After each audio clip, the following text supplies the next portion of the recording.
കഴിഞ്ഞ ദിവസം നാസയും നോവയും പുറത്തിറക്കിയ UAP സീരീസിനെ കുറിച്ച് അറിഞ്ഞ ശേഷം നിങ്ങൾ രാത്രികളിൽ ആകാശത്തേക്ക് നോക്കാറുണ്ടോ? ഉണ്ടെങ്കിൽ സൂക്ഷിക്കുക. കാരണം നമ്മൾ ഇത്രയും കാലം അവിടെ കണ്ട മേഘങ്ങളും നക്ഷത്രങ്ങളും മാത്രമായിരിക്കില്ല ഇനി കാണാൻ പോകുന്നത്. ഞാനൊരു ചോദ്യം ചോദിക്കാം.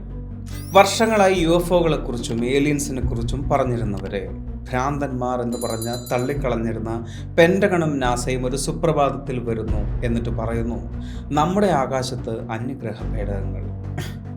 അങ്ങനെയല്ല അവർ പറയുന്നത്. അന്യഗ്രഹ പേടകങ്ങൾ എന്ന് പറയുന്ന വാക്കേ അവർ ഉപയോഗിച്ചിട്ടില്ല. അവർ പറയുന്നു നമുക്കറിയാത്ത വിചിത്രമായ ചില വസ്തുക്കൾ പറക്കുന്നുണ്ട് എന്ന്.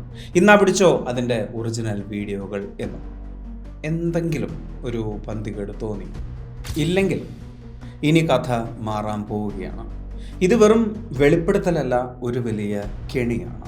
അതായത് ചരിത്രത്തിലെ തന്നെ ഏറ്റവും ഭീമാകാരമായ സൈക്കോളജിക്കൽ പ്രോഗ്രാമിംഗ് തയ്യാറാകുന്നു. ഇത്രയും കാലം മനുഷ്യനെ ഭയന്ന് പാത്തും പതുങ്ങിയും മാത്രം ആകാശത്തൂടെ പറന്നു നീങ്ങിയ പേടകങ്ങൾ ഇനി കൂറ്റൻ രൂപത്തിൽ നമുക്ക് മുമ്പിൽ പ്രത്യക്ഷപ്പെടാൻ പോകുന്നു. നമുക്കറിയാത്ത ചിലത് നമ്മെ ആക്രമിക്കാൻ പോകുന്നു എന്ന ഭയം നമ്മളിൽ നിറച്ച് ഭൂമിയിലെ എല്ലാ മനുഷ്യരെയും ഒരൊറ്റ ഭരണകൂടത്തിന് കീഴിലേക്ക്, മാർക്ക് ദ വേർഡ്, ഒറ്റക്കണ്ണന്മാരുടെ ഒരൊറ്റ ഭരണകൂടത്തിന് കീഴിലേക്ക് നമ്മെ കൊണ്ടുവരുന്ന ക്ലൈമാക്സിലേക്കാണ് നമ്മൾ നടന്നു നീങ്ങുന്നത്. Something big is coming. Conspiracy പുസ്തകങ്ങൾ വായിച്ച് കോൺ തെറ്റിയ ഒരു ഭ്രാന്തൻ്റെ വില കുറഞ്ഞ ജൽപ്പനമായി ചിലപ്പോൾ നിങ്ങൾക്കത് തോന്നുമായിരിക്കാം. That's up to you. ഇത് ഇന്നും ഇന്നലെയും തുടങ്ങിയതല്ല. വർഷങ്ങളായി സംഭവിച്ചുകൊണ്ടിരിക്കുന്ന ചിലതിൻ്റെ ബാക്കിപത്രം മാത്രമാണ് നമ്മളിപ്പോൾ കണ്ടുകൊണ്ടിരിക്കുന്നത്. നമ്മളിപ്പോൾ സുലഭമായി ഉപയോഗിച്ചുകൊണ്ടിരിക്കുന്ന AI പോലും അവരുടെ ചൂണ്ടയിലെ വെറും ഒരു മണ്ണിര മാത്രമാണ്. കാലങ്ങൾക്ക് മുമ്പ് സംഭവിച്ച ചിലതും അതിൻ്റെ പാറ്റേണും ഞാൻ ഈ വീഡിയോയിൽ ഒന്ന് വിശദീകരിക്കാം. ചിന്തിക്കേണ്ടതും മനസ്സിലാക്കേണ്ടതും നിങ്ങളുടെ മാത്രം ഉത്തരവാദിത്തമാണ്. കയറിപ്പോരും ചങ്ങായിമാരെ, ബേപ്പൂർ സുൽത്താൻ്റെ ദുനിയാവിലേക്ക്.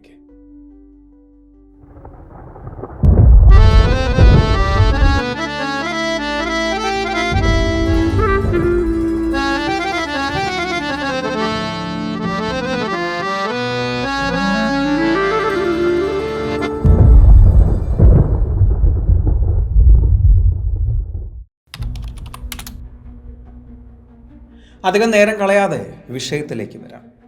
കാലങ്ങളായി ഒളിപ്പിച്ചു വെച്ചിരിക്കുന്ന ചിലത് കൃത്യമായ ഇടവേളകളിൽ നമുക്ക് മുമ്പിലേക്ക് തള്ളിത്തരുന്നതിൻ്റെ ചേതോവികാരം എന്തായിരിക്കും?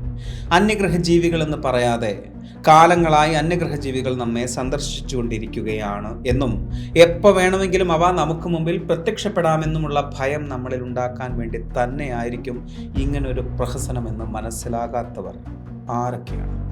ഇല്ലാത്ത ചിലതിനെ ഉണ്ടെന്ന് വിശ്വസിപ്പിക്കാനുള്ള പ്രൊജക്ട് ബ്ലൂ ബീമിനെ കുറിച്ച് പലതവണ നമ്മൾ ചർച്ച ചെയ്തിട്ടുണ്ട്.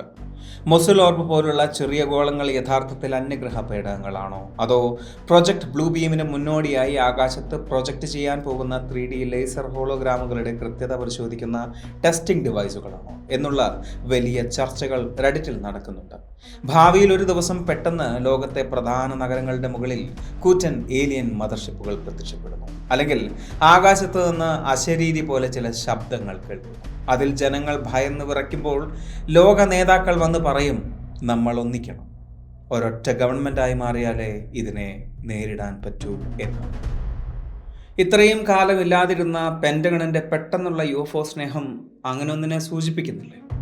പെട്ടെന്നൊരു ദിവസം ആകാശത്ത് അന്യഗ്രഹ പേടകങ്ങൾ വരുന്നു എന്ന് പറഞ്ഞാൽ ആരും വിശ്വസിക്കില്ല എന്ന് നമുക്ക് ഉറപ്പാണ്. കാരണം അതിനുള്ള തെളിവുകൾ നമ്മൾ കാലങ്ങളായി കണ്ടുകൊണ്ടിരിക്കുന്നതാണ്. പലയിടത്തും പല സ്ഥലങ്ങളിലും UFOകൾ കണ്ടു എന്ന് പറഞ്ഞവർ തട്ടിപ്പുകാരായി, കള്ളന്മാരായി, മണ്ടന്മാരായി, ഭ്രാന്തന്മാരായി. അവരെ ഭ്രാന്തന്മാരാക്കി ഒറ്റപ്പെടുത്തിയ ഭ്രാന്തില്ലാത്ത നിങ്ങളെയാണ് ഇപ്പോൾ അവർ ടാർഗറ്റ് ചെയ്യുന്നത്. ഇത്രയും കാലം UFOകൾ എന്നാൽ വെറും തോന്നലാണ്, സാറ്റലൈറ്റുകളോ ഡ്രോണുകളോ കണ്ട് തെറ്റിദ്ധരിച്ചതാണ് എന്നെല്ലാം പറഞ്ഞിരുന്നവർ ഇപ്പോൾ പറയുന്നു നമ്മുടെ ആകാശത്ത് നമുക്കറിയാത്ത ചില അജ്ഞാത വസ്തുക്കൾ പറക്കുന്നുണ്ട് എന്ന്. ആകാശത്തെ നമ്മളെക്കാൾ കൂടുതൽ അറിയാവുന്നവർ ഇപ്പോഴാണ് അത് തിരിച്ചറിയുന്നത് എന്നതാണ് യാഥാർത്ഥ്യം. ഒഫീഷ്യലായും ചില മാധ്യമങ്ങളിലൂടെയും അവർ പറയുന്നു അവിടെ കണ്ടു, ഇവിടെ കണ്ടു എന്നൊക്കെ. അതിനർത്ഥം ഭാവിയിൽ എന്തെങ്കിലും ഒന്ന് സംഭവിച്ചാൽ നമ്മൾ കണ്ണടച്ചവരെ വിശ്വസിക്കണം എന്നത് തന്നെയല്ല.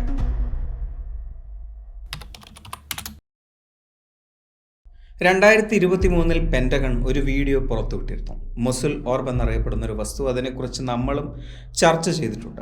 മിഡിൽ ഈസ്റ്റിന് മുകളിലൂടെ സഞ്ചരിച്ച ഒരു ഭീമൻ മെറ്റാലിക് ഗോളം. അത് ഈ പദ്ധതിയുടെ ഭാഗമായിരുന്നു എന്നാണ് പലരും ചർച്ച ചെയ്യുന്നത്. അതായത് ഈ പ്രൊജക്ട് ബ്ലൂ ബീം എന്നാൽ സാറ്റലൈറ്റുകളുടെ സഹായത്തോടുകൂടി അതിഭീമമായ ലേസർ പ്രൊജക്ഷൻസും അല്ലെങ്കിൽ 3D റിയലിസ്റ്റിക് ഹോളോഗ്രാമുകളും സൃഷ്ടിക്കുന്നൊരു രഹസ്യ പദ്ധതിയാണ്. അങ്ങനെയെങ്കിൽ ഇന്ന് ലോകത്ത് കാണപ്പെട്ടു എന്ന് പറയപ്പെടുന്ന UFOകളെല്ലാം അത്തരം പദ്ധതിയുടെ ഭാഗമായി കൂടെ എന്നാണ് ചർച്ചകൾ പറയുന്നത്. അതായത് അതെല്ലാം ഒരുതരം അഡ്വാൻസ്ഡ് മിലിറ്ററി സാറ്റലൈറ്റ് ടെസ്റ്റിങ്ങിൻ്റെ ഭാഗമായി കൂടെ എന്ന്. സംഭവിക്കാൻ പോകുന്നത് വെറും ഒരു ഏലിയൻ അറ്റാക്ക് മാത്രമല്ല. ലോകത്തിലെ വ്യത്യസ്ത രാജ്യങ്ങളിൽ ജനങ്ങളുടെ വിശ്വാസം അനുസരിച്ച് ആകാശത്ത് വലിയ രൂപങ്ങൾ പ്രത്യക്ഷപ്പെടാം. ഉദാഹരണത്തിന് ക്രിസ്ത്യാനികൾക്ക് യേശു ക്രിസ്തുവായോ മറ്റുള്ളവർക്ക് അവരുടെ ദൈവങ്ങളായോ. ഇറാൻ യുദ്ധത്തെക്കുറിച്ച് വിശദീകരിച്ച കഴിഞ്ഞ വീഡിയോയിൽ അതേക്കുറിച്ച് വ്യക്തമായി ഞാൻ പറഞ്ഞിട്ടുണ്ട്. അതോടൊപ്പം അന്യഗ്രഹജീവികളുടെ ഭീമാകാരമായ പേടകങ്ങളും കാണാം. ഇതിനെ ഒരല്പം കൂടി വിശ്വാസയോഗ്യമാക്കാൻ ELF എക്സ്ട്രീംലി ലോ ഫ്രീക്വൻസി തരംഗങ്ങൾ വഴി മനുഷ്യരുടെ തലച്ചോറിലേക്ക് നേരിട്ട് ശബ്ദങ്ങൾ എത്തിക്കും. Voice to skull technology. സ്വന്തം ദൈവം തങ്ങളോട് സംസാരിക്കുകയാണ് എന്ന് പോലും മനുഷ്യർ വിശ്വസിച്ചു പോകും. അങ്ങനെ ജനങ്ങൾ ഭയത്തിൻ്റെ പരകോടിയിലെത്തുമ്പോൾ യുണൈറ്റഡ് നേഷൻസും ചില ലോക നേതാക്കളും ചേർന്ന് നമ്മളോട് പറയും, ഇതിനെല്ലാം ഒരൊറ്റ വഴി മാത്രമേ ഉള്ളൂ, അത് വൺ വേൾഡ് ഗവൺമെൻറ് ആണ് എന്ന്. അങ്ങനെ ഒരു വെടിയുണ്ടയുടെ സഹായം പോലുമില്ലാതെ നമ്മൾ ആ അടിമത്വം സ്വീകരിക്കുകയും ചെയ്യും. എന്തൊക്കെ മണ്ടത്തരമാണ് ഇയാൾ ഈ പറയുന്നത് എന്നാവും ചിലപ്പോൾ നിങ്ങളിപ്പോൾ ചിന്തിച്ചുകൊണ്ടിരിക്കുന്നുണ്ടാവുക. ഇത് ഇന്നും ഇന്നലെയും തുടങ്ങിയ കാര്യമല്ല. കഴിഞ്ഞ കുറേ കാലങ്ങളായി സിനിമകളിലൂടെ പോലും അവർ നമ്മുടെ മൈൻഡ് കണ്ടീഷൻ ചെയ്യുന്നുണ്ട്. പൊതുവെ നമ്മൾ ചർച്ച ചെയ്ത് പരിചിതമായ ഒരു വിഷയമാണ് പ്രൊജക്ട് ബ്ലൂ ബീം എന്നതുകൊണ്ട് തന്നെയാണ് അതിനെ ഞാനിവിടെ മെൻഷൻ ചെയ്തത്. പക്ഷെ നമ്മൾ ഇനി പറയാൻ പോകുന്ന വിഷയം പ്രൊജക്ട് ബ്ലൂ ബീമിൻ്റെ അച്ഛനായിട്ട് വരുന്ന ചില വിഷയങ്ങളാണ്. അതായത് പ്രൊജക്ട് പലാഡിയം, പ്രൊജക്ട് നെമസിസ്. അതിനെക്കുറിച്ച് കൂടുതൽ അറിഞ്ഞാൽ നിങ്ങൾക്കിന്ന് സുഖമായിട്ട് ഉറങ്ങാം. വെറും കോൺസ്പിറസി അല്ല, നടന്നു എന്ന് കൃത്യമായ തെളിവുകളുള്ള ചില പദ്ധതികളാണ്. കോൾഡ് വാർ കാലത്ത് അമേരിക്കൻ മിലിറ്ററി പരീക്ഷിച്ചൊരു രഹസ്യ സിസ്റ്റമാണ് പ്രൊജക്ട് പലാഡിയം. 1960കളിൽ CIA നടത്തിയ ഔദ്യോഗിക രഹസ്യ ഓപ്പറേഷൻ. ആ കാലങ്ങളിൽ ക്യൂബൻ മിസൈൽ പ്രതിസന്ധി നടക്കുന്ന സമയമാണ്. സോവിയറ്റ് യൂണിയൻ അവരുടെ ഏറ്റവും മാരകമായ റഡാർ സിസ്റ്റങ്ങൾ, അതായത് P-14 ടോൾക്കിംഗ് റഡാർ പോലുള്ളവ ക്യൂബയിൽ സ്ഥാപിച്ചു. അമേരിക്കയുടെ പുത്തൻ ചാരവിമാനമായ A-12 ഓക്സ്കാർഡ് റഷ്യൻ റഡാറുകൾക്ക് കണ്ടുപിടിക്കാൻ പറ്റുമോ എന്ന് CIAക്ക് അറിയണമായിരുന്നു. അതിനായി CIA വികസിപ്പിച്ചെടുത്ത അതീവ രഹസ്യ ഇലക്ട്രോണിക് സിസ്റ്റമാണ് പലാഡിയം. ക്യൂബൻ തീരത്ത് ഒരു അമേരിക്കൻ യുദ്ധക്കപ്പൽ ഈ പലാഡിയം ട്രാൻസ്മിറ്ററുമായി നിന്നു. കീ വെസ്റ്റിൽ നിന്ന് ഒരു അമേരിക്കൻ ഫൈറ്റർ ജെറ്റ് അതിവേഗത്തിൽ ക്യൂബയ്ക്ക് നേരെ പറന്നു വരുന്നു എന്ന രീതിയിലുള്ള വ്യാജ സിഗ്നൽ അവർ റഷ്യൻ റഡാറിലേക്ക് കടത്തിവിട്ടു. റഷ്യൻ റഡാർ ഓപ്പറേറ്റർമാർ സ്ക്രീനിൽ നോക്കുമ്പോൾ ഒരു വിമാനം പാഞ്ഞു വരുന്നു. അവർ ഉടനെ തന്നെ ക്യൂബൻ മിലിറ്ററിയുടെ MiG-15 യുദ്ധവിമാനങ്ങൾ ഇതിനെ വെടിവെച്ചിട്ടാൻ ആകാശത്തേക്ക് പറപ്പിച്ചു. റഷ്യൻ പൈലറ്റുമാർ ആകാശത്ത് വന്ന് നോക്കുമ്പോൾ അവിടെ വായു മാത്രം, ഒരു വിമാനവുമില്ല. അവർ ആകെ കൺഫ്യൂഷനായി ഗ്രൗണ്ട് കൺട്രോളർമാരോട് സംസാരിക്കുമ്പോൾ അമേരിക്കൻ കപ്പലിലെ ടെക്നീഷ്യൻ പലാഡിയത്തിൻ്റെ സ്വിച്ച് ഓഫ് ചെയ്തു. പെട്ടെന്ന് റഡാർ സ്ക്രീനിൽ നിന്ന് വിമാനം അപ്രത്യക്ഷമായി. ഈ പലേഡിയം ഓപ്പറേഷൻസിൻ്റെ ഭാഗമായി സോവിയറ്റ് റഡാറുകളുടെ ആക്യുറസി പരിശോധിക്കാൻ വേണ്ടി അമേരിക്കൻ സബ്മറീൻസ് കടലിൻ്റെ അടിത്തട്ടിൽ നിന്ന് ഒരു പ്രത്യേക സാധനം ആകാശത്തേക്ക് വിക്ഷേപിച്ചതായി പറയുന്നുണ്ട്. ബലൂണുകളിൽ ഘടിപ്പിച്ച ലോഹ ഗോളങ്ങൾ. പല വലുപ്പത്തിലുള്ള ഈ ഗോളങ്ങൾ ആകാശത്ത് നിശ്ചലമായി നിൽക്കുമ്പോൾ റഡാറിൽ വിചിത്രമായ സിഗ്നലുകൾ ഉണ്ടാകുമായിരുന്നതായി പറയപ്പെടുന്നു. ഇനി നേരത്തെ പറഞ്ഞ മൊസുൽ ഓർബിലേക്കൊന്ന് പോകാം. അതായത് പെൻറ്റഗൺ പുറത്തുവിട്ട UAP വീഡിയോകളിൽ ഏറ്റവും പ്രശസ്തമായ UFOകളിൽ ഒന്നാണ് മൊസുൽ ഓർബ്, അതായത് മെറ്റാലിക് ഗോളം. 1960കളിൽ CIA നടത്തിയ ഈ പദ്ധതിയുടെ ഭാഗമായി കടലിൽ നിന്നും ഉയർന്നു പൊന്തിയ ബലൂണുകളുടെ താഴെയുണ്ടായിരുന്ന മെറ്റാലിക് ഗോളത്തിനും ഈ മൊസുൽ ഓർബിനും അവിശ്വസനീയമാം വിധം സാമ്യമുള്ളതായി പറയപ്പെടുന്നു. കാലങ്ങൾക്ക് മുമ്പ് ഉപയോഗിച്ചിരുന്ന റഡാർ ജാമറുകളെ കുറിച്ച് കേട്ടിട്ടില്ലേ? അതായത് ശത്രുവിൻ്റെ റഡാറിൻ്റെ സ്ക്രീനിനെ ബ്ലാങ്ക് ആക്കി മാറ്റാനാണ് റഡാർ ജാമറുകൾ ഉപയോഗിച്ചിരുന്നത്. എന്നാൽ സ്ക്രീനിനെ വെറും ബ്ലാങ്ക് ആക്കി മാറ്റാതെ കൃത്രിമമായി ഇല്ലാത്തൊരു വസ്തുവിനെ കാണിക്കാൻ സാധിക്കുമോ എന്ന ചിന്തയിൽ നിന്നുമാണ് പ്രോജക്റ്റ് നെമസിസ് ആരംഭിക്കുന്നത്. Netted emulation of multi element signatures against integrated sensors. പേര് കേൾക്കുമ്പോൾ തന്നെ ഒരു ഹോളിവുഡ് മൂവി കണ്ട ഫീൽ ഉണ്ടാവും അല്ലേ? എന്നാൽ ഇത് വെറും ഒരു കഥയല്ല.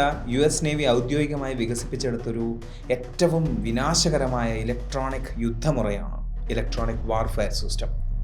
ഒരു വിമാനം പോലും ഇല്ലാത്ത ആകാശത്ത് ശത്രുവിൻ്റെ റഡാർ സ്ക്രീനിൽ ഒരു വലിയ യുദ്ധവിമാനക്കൂട്ടം പറന്നു വരുന്നതായി നെമസിസ് കാണിച്ചു കൊടുക്കും. അത് വെറും ഒരു ഡോട്ടായിട്ടല്ല കാണിക്കുക, ഒരു ഒറിജിനൽ വിമാനത്തിൻ്റെ വേഗത, ദിശ, റഡാർ ക്രോസ് സെക്ഷൻ എന്നിവയെല്ലാം കൃത്രിമമായി നിർമ്മിച്ച് കാണിച്ചു കൊടുക്കും. ഇതിനായി ഡ്രോണുകളും കടലിലെ അന്തർവാഹിനികളും ഉപഗ്രഹങ്ങളും എന്നിവയെല്ലാം ഒന്നിച്ചൊരു നെറ്റ്വർക്കായിട്ടാണ് നെമസിസിൽ പ്രവർത്തിക്കുക. പ്രോജക്റ്റ് നെമസിസ് വെറും ഒരു പേപ്പർ പ്രോജക്റ്റ് ആണ് എന്ന് ചിലപ്പോൾ നിങ്ങൾക്ക് തോന്നുന്നുണ്ടാവും. പക്ഷേ അങ്ങനെയല്ല.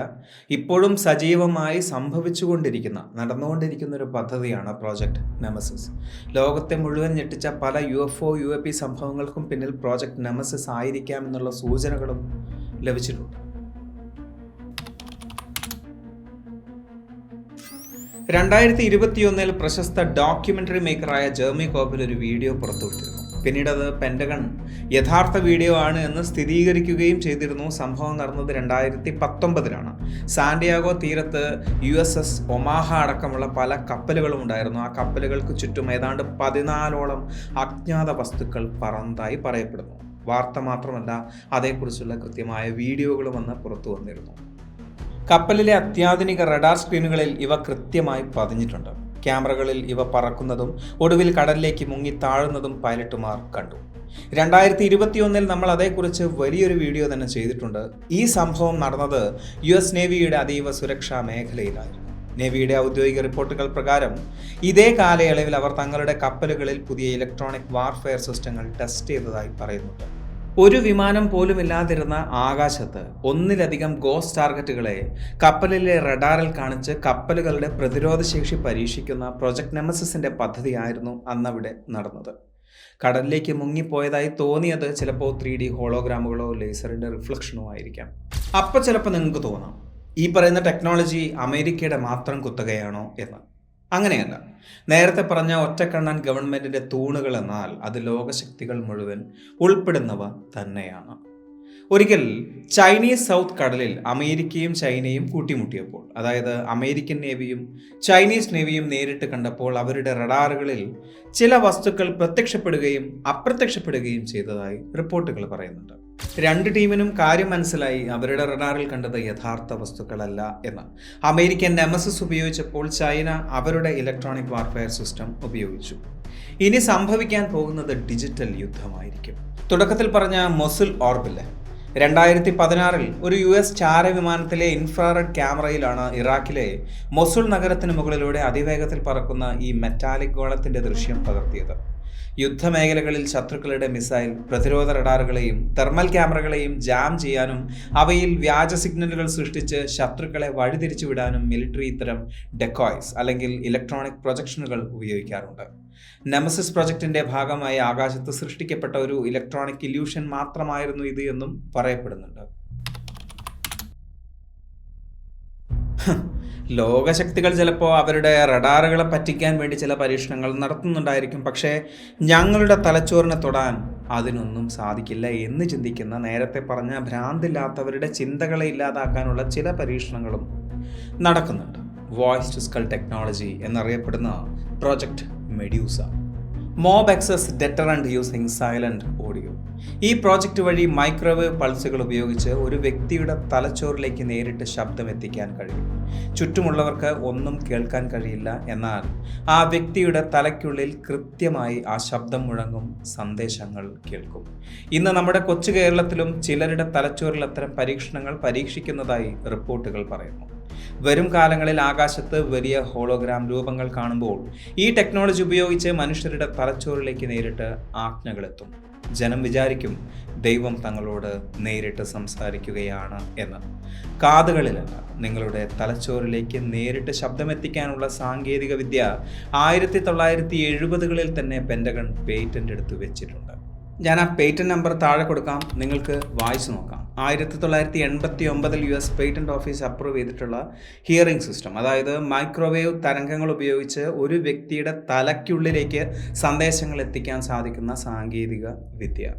ചുറ്റുമുള്ള ആർക്കും ആ സന്ദേശം ലഭിക്കില്ല. ലക്ഷ്യം വയ്ക്കുന്ന വ്യക്തിയുടെ തലയ്ക്കുള്ളിൽ മാത്രം ആ സന്ദേശം കേൾക്കും. മിലിറ്ററി ഇതിനെ V2K അഥവാ വോയിസ് ടു സ്കൾ ടെക്നോളജി എന്നാണ് വിശദീകരിക്കുന്നത്. റഡാറുകളെ പറ്റിക്കാം, തലച്ചോറിലേക്ക് ശബ്ദവും കടത്തിവിടാം, പക്ഷേ ഞങ്ങളുടെ കണ്ണുകളെ പറ്റിക്കാൻ ആർക്കും കഴിയില്ല എന്നാണ്. അതിനുള്ള ടെക്നോളജി 90കളിൽ തന്നെ തുടങ്ങിയിട്ടുണ്ട്. 90കളിൽ ഗൾഫ് യുദ്ധം നടക്കുന്ന സമയത്ത് CIA ഒരു പ്ലാൻ പുറത്തു വന്നിട്ടുണ്ട്. അതായത് ഇറാഖ് പട്ടാളക്കാരെ ഭയപ്പെടുത്തി യുദ്ധം നിർത്താൻ ആകാശത്ത് ഹോളോഗ്രാം ഉപയോഗിച്ച് അള്ളാഹുവിനെ സൃഷ്ടിച്ച് യുദ്ധം നിർത്തുക എന്ന് അള്ളാഹുവിനെ കൊണ്ട് പറയിപ്പിക്കുന്ന ഒരു പ്ലാൻ. അതിശക്തമായ ഉപഗ്രഹങ്ങളും ലേസർ രശ്മികളും ഉപയോഗിച്ച് അന്തരീക്ഷത്തിലെ മേഘങ്ങളിലേക്ക് അല്ലെങ്കിൽ പ്രത്യേക കണികകളിലേക്ക് അതിഭീമമായ 3D ഹോളോഗ്രാമുകൾ പ്രൊജക്റ്റ് ചെയ്യുക. അവിശ്വസനീയം എന്ന് തോന്നാം, പക്ഷേ ഇത് യഥാർത്ഥത്തിൽ സംഭവിച്ച ഒന്നാണ്. അതിന് തെളിവുകളുമുണ്ട്. വെറുമൊരു വെബ്സൈറ്റിലല്ല, ലോകത്തിലെ ഏറ്റവും വലിയ മാധ്യമങ്ങളിൽ ഒന്നായ വാഷിംഗ്ടൺ പോസ്റ്റിൽ 1999 ഫെബ്രുവരി 1 പ്രമുഖ മാധ്യമ പ്രവർത്തകനായ വില്യം M. ആർക്കിൻ ഒരു ലേഖനം എഴുതിയിരുന്നു. ഗൾഫ് യുദ്ധകാലത്ത് US മിലിറ്ററി ഇറാഖിന് മുകളിൽ അല്ലാഹുവിൻ്റെ ഹോളോഗ്രാം പ്രൊജക്റ്റ് ചെയ്യാൻ അതീവ രഹസ്യമായി ഒരു മുറിയിലിരുന്ന് പദ്ധതി തയ്യാറാക്കിയിരുന്നു എന്ന് അദ്ദേഹം ഔദ്യോഗിക വൃത്തങ്ങളെ ഉദ്ധരിച്ച് റിപ്പോർട്ട് ചെയ്തു. ഹോളോഗ്രാം പ്രൊജക്ഷൻ ചെയ്യാൻ ആവശ്യമായ അറ്റ്മോസ്ഫറിക് കണ്ടീഷൻ അന്ന് അനുകൂലമല്ലായിരുന്നു എന്നതുകൊണ്ട് മാത്രമാണ് അന്നത് നടപ്പാകാതിരുന്നത്. ഞാൻ പറഞ്ഞില്ലേ, ഈ പ്ലാനിന് പറയാൻ വർഷങ്ങളുടെ ചരിത്രമുണ്ട്. ഇതൊരു ചെറിയ കളിയല്ല, വലുതെന്തോമാണ് വരാൻ പോകുന്നത്. ശബ്ദമായും കാഴ്ചയായും നിങ്ങളുടെ തലച്ചോറിലേക്ക് വന്നിറങ്ങുന്ന ചിലത് യഥാർത്ഥത്തിൽ ഉണ്ടായിക്കൊള്ളണം എന്നില്ല. ആ വലിയ കെണിയിലേക്ക് നിങ്ങൾ വീഴാൻ പോകുന്നു, അതോ ഒരു ഭ്രാന്തനായി നിൽക്കാൻ താല്പര്യമുണ്ടോ? ഉത്തരം കമൻറ്റ് ചെയ്യാം. മറ്റൊരു ഭ്രാന്തന് ഈ വീഡിയോ ഷെയർ ചെയ്യാം. ഈ ഒരു വീഡിയോ നിങ്ങൾക്ക് ഇഷ്ടമായി എന്ന് വിചാരിക്കുന്നു. സുൽത്താൻ എപ്പോഴും പറയുന്നത് പോലെ സബ്സ്ക്രൈബുകൾ കൂമ്പാരമാകുമ്പോൾ പരിപാടി ഗംഭീരമാകും. അതുകൊണ്ട് സബ്സ്ക്രൈബ് ചെയ്യുക. അടുത്ത വീഡിയോയ്ക്ക് വേണ്ടി കാത്തിരിക്കുക. അതുവരെ.